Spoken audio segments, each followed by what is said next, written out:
আসসালামু আলাইকুম। এসো দেশ বদলাই, পৃথিবী বদলাই। তারুণ্য উৎসব ২০২৫ আয়োজনে উপজেলা প্রশাসন কলাপাড়া পটুয়াখালী।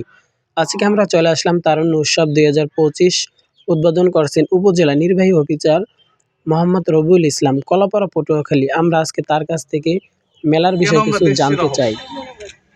কেন আমরা দেশ সেরা হব? আচ্ছা, এটা তো অনেক কথা বলতে হবে। ধন্যবাদ। আমাদের উপজেলা প্রশাসন কর্তৃক আয়োজিত তারুণ্যের উৎসব ২০২৫ তার কারুপূর্ণ মেলা আজকে শুভ উদ্বোধন হলো এবং একই সাথে কৃষি মেলা। এই মেলার বিশেষত্ব হচ্ছে আমরা এমন কিছু মেলা, খেলা, সাংস্কৃতিক অনুষ্ঠান রেখেছি যেটি আশা করছি বাংলাদেশের ভিতরে ইউনিক। আমরা আমাদের বঙ্গোপসাগরকে ব্যবহার করে সেখানে সমুদ্রের তারার মেলা ঘটাচ্ছি। সেখানে আলোর খেলা হবে, আতশবাজি, ফানুস উৎসব হবে। সেখানে আমাদের ১২ ইউনিয়নের ভিতরে নৌকাবাইজ প্রতিযোগিতা রয়েছে, ঘোড়দৌড় রয়েছে, সাংস্কৃতিক প্রতিযোগিতা রয়েছে, দেশবরেণ্য শিল্পীরা এখানে আসবে।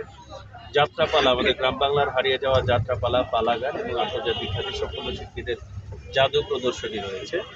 তারুণ্যের মেলার সাথে একই সাথে আমরা এখানে কৃষি মেলা, বিজ্ঞান মেলা, মৎস্য মেলা, প্রাণী সম্পদ প্রদর্শনী, পিঠা উৎসব, বই মেলা, এই মেলাগুলো করছি। আমরা কুয়াকাটাতে রাখাইন উৎসব করছি, বিভিন্ন ধরনের প্রশিক্ষণ, ক্যারিয়ার সামিট, সচেতনতামূলক প্রোগ্রাম, পরিষ্কার পরিচ্ছন্নতা, সকল শিক্ষা প্রতিষ্ঠান পরিষ্কার পরিচ্ছন্নতা, সকল ইউনিয়নে ক্রীড়া প্রতিযোগিতা, নানাবিধ আয়োজন আমরা তারুণ্যের উৎসবে করছি।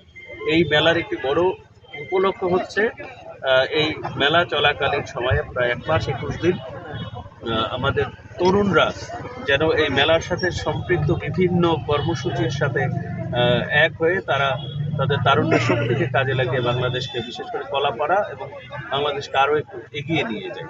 এখানে তরুণদের জন্য নানাবিধ শিক্ষণীয় বিষয় রয়েছে। আমাদের কৃষি মেলার অন্যতম একটা উপলক্ষ হচ্ছে তরুণ কৃষক উদ্যোক্তা তৈরি করা।